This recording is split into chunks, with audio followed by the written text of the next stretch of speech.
نحمده ونصلي على رسوله الكريم أما بعد أعوذ بالله من الشيطان الرجيم بسم الله الرحمن الرحيم إن الدين عند الله الإسلام আজকে রাজারহাট কর্তৃক আয়োজিত এই ওয়ার্ড কর্মী সম্মেলনের সম্মানিত সভাপতি মঞ্চে উপবিষ্ট আছেন আমাদের প্রাণপ্রিয় নেতা ঢাকা থেকে আগত ইসলামী আন্দোলনের প্রেসিডিয়াম সদস্য এবং আপনারা ওনাকে টক শোতে দেখবেন, টেলিভিশন দেখেন না, এই যখন বক্তব্য দেবে চেহারা দেখে এখন মনে করবেন যে অনেকে যারা টেলিভিশন দেখেন ওনাকে অনেক দেখছেন।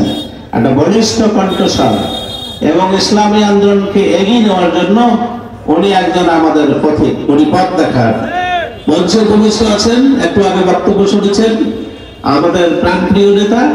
আমরা ইসলামী আন্দোলন চলমান করতে আমরা 26-2 এখানে আমরা যাকে মনোনয়ন দিয়েছি উনি অধ্যক্ষ নুরুল হক মাওলানা।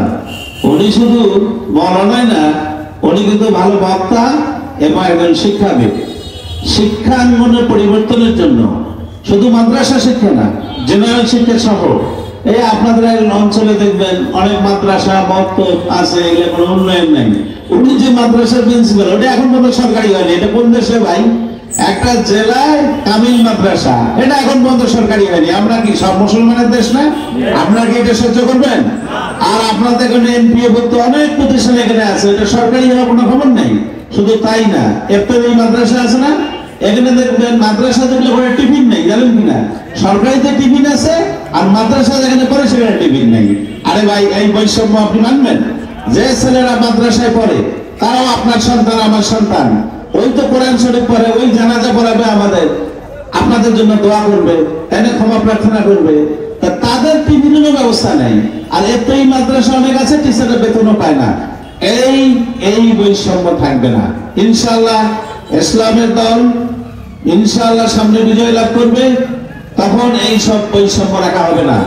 আপনি দেখেছেন যে কিছুক্ষণ আগে এখানে ট্রেন গেল, মনে হয় যে যুবক একটা দৌড়িয়ে ট্রেনের আগে যেতে পারবে, পারবে না ভাই? তাহলে আমরা স্মার্ট ট্রেন গড়ে তুলবো এই এলাকায়। রাজা একদম চিলমারি থেকে আপনি কুড়িগ্রাম রাজারহাট থেকে রংপুর যাবেন, সময় লাগবে 30 মিনিট এবং যাবেন স্বাচ্ছন্দ্য। এখন তো আমাদের কেউ ট্রেনে উঠতে চান না, তাই না? এখন সুন্দর করে যদি ট্রেনের সিট গুলো ভালো থাকে, পরিষ্কার পরিচ্ছন্ন থাকে। আমরা বলছি যে ট্রেন পরিষ্কার পরিচ্ছন্ন দায়িত্ব কিন্তু ওই নুরুল নিলেন, এখানে আমাদের নেতা নেত্রীরা নেবেন। ট্রেন অপরিষ্কার থাকবে, থামায় ওই প্রথমে এখানে এমপি সাহেব ট্রেন ঝাড়ু দেবে, নাকি বলেন আপনারা? তা এমপি সাহেব যদি ট্রেন ঝাড়ু দেয় তাহলে ট্রেন কর্তৃপক্ষ কি মনে করবে? ভাই, এমপি সাহেব ট্রেন ঝাড়ু দিতেছে, আমার ট্রেন পরিষ্কার করা লাগবে, লাগবে না? এবং রেলওয়ে স্টেশন আছে না, এখন হয়তো বসাই যায় না, তো ওটাও দায়িত্ব থাকবে। ইসলামী আন্দোলন নেতারা আছেন না এখানে, ওই যে বাতেন ভাই সহ, শাহজাহান ভাই সহ, এনারাও কিন্তু স্টেশনও ঝাড়ু দেবে। স্টেশন পরিষ্কার করার দায়িত্ব লোকাল এমপি মহোদয়। কারণ হলো এমপিরা হলো এলাকার অভিভাবক, তাই না ভাই? এখন যে কোনো অন্যায় ভাবে একজনের নামে কেস হবে, সেটা দায় এমপি মহোদয়কে নিতে হবে। এমপি মহোদয় জবাব দিতে করবেন, আপনাদের কাছে জবাব দিতে করবেন, ইসলামী আন্দোলনের কাছে জবাব দিয়ে করতে হবে। পিসা বুঝে দেখবে কুড়িগ্রামের এমপি, উলিপুরের এমপি, নাগেশ্বরের এমপি ভাইরা কি করতেছে? ভালো কাজ করে, জনগণের খেদমত করে, নাকি এরা ফ্যানের বাতাস, এসির বাতাসটাই ঘুমাইতেছে? এটাও সেন্ট্রালি মনিটর করা হবে।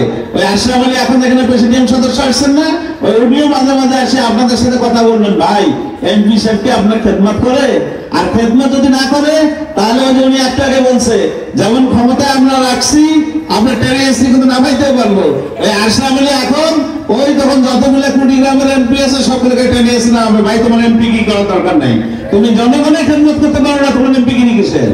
তাহলে ভাইরা, সময়ের সুযোগ সব সময় আসে না। বহু শাসন আপনারা দেখেছেন, আপনার বিএনপি শাসন দেখেছেন, আওয়ামী লীগের শাসন দেখেছেন, জাতীয় পার্টির শাসন দেখেছেন, দেখেন নেই কোনটা? ইসলামের শাসন এখনো দেখেন নাই, ইসলামী আন্দোলনের শাসন এখন দেখেন নাই। দিন আসছে, আর ভুল করা যাবে না। তাহলে ভাই সবাই মুসলমান, এখানে রাজারহাটে হিন্দু সংখ্যা অনেক, আমি জানি অনেক বন্ধু বান্ধব আমার এখানে হিন্দু ভাই। হিন্দু ভাইদের আমি পরামর্শ দেই, হিন্দু ভাইদেরকে আমি অনুরোধ করতেছি যে ইসলামী দল যদি ক্ষমতায় আসে, ইসলামী আন্দোলনের নেতারা যদি এখানকার এমপি হয়, তোমরা 100% নিরাপদে থাকবা। কোন হিন্দু ভাই যদি বলে যে না ভাই আমি তো একটু ভয় পাইতেছি, আমি কথা দিয়ে গেলাম, এখানে নুরুল হক মাওলানা এমপি করতে পারবে না, আমি কথা দিয়ে যাচ্ছি আপনাদের। সুতরাং দল মত নির্বিশেষে হিন্দু মুসলমান খ্রিস্টান সব ভেদাভেদ ভুলে যেয়ে ইসলামের পতাকা তলে একত্রিত হয়ে ইসলামের শক্তিকে সচেষ্ট করতে হবে, ইসলামের শক্তিকে জোরদার করতে হবে। এর জন্য কি করা লাগবে? এর জন্য আপনারা সবাই মিলে দোয়া তো করবেন, কাজ করতে হবে, হাত পাকার করতে কাজ করা লাগবে না ভাই? আপনার ভোটের যে মূল্য, যে কৃষক ভাই যে মায়েরা এখানে নাই তার ভোটের একই মূল্য। আপনার অনেক মানুষ এখানে আছেন, আমার মায়েরা তো এখানে নাই, আছে? তাহলে মাদের কাছে এখন আমাদের ম্যাক্সিমাম হলো হুজুর যাইতে, এখন নুরবাগ মৌলানা উনিও যাতে লজ্জা পায়, পর্দা মেনটেন করা লাগে। তাহলে আপনারা নিজের ভাই বোন চাচি মামি মা দাদি যারা যারা আছে সবাইকে ইসলামের দাওয়াত দিতে হবে। ভাই এবার ভুল করা যাবে না, এবার হাত পাকায় ভোট দিয়ে ইসলামের শক্তিকে সেই সংসদে নিয়ে যেতে হবে, তথা রাষ্ট্র ক্ষমতায় দিতে হবে।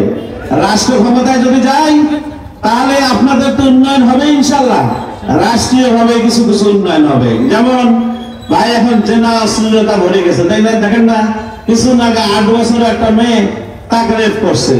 আপনি অনেক ইউনিভার্সিটি শুনেছেন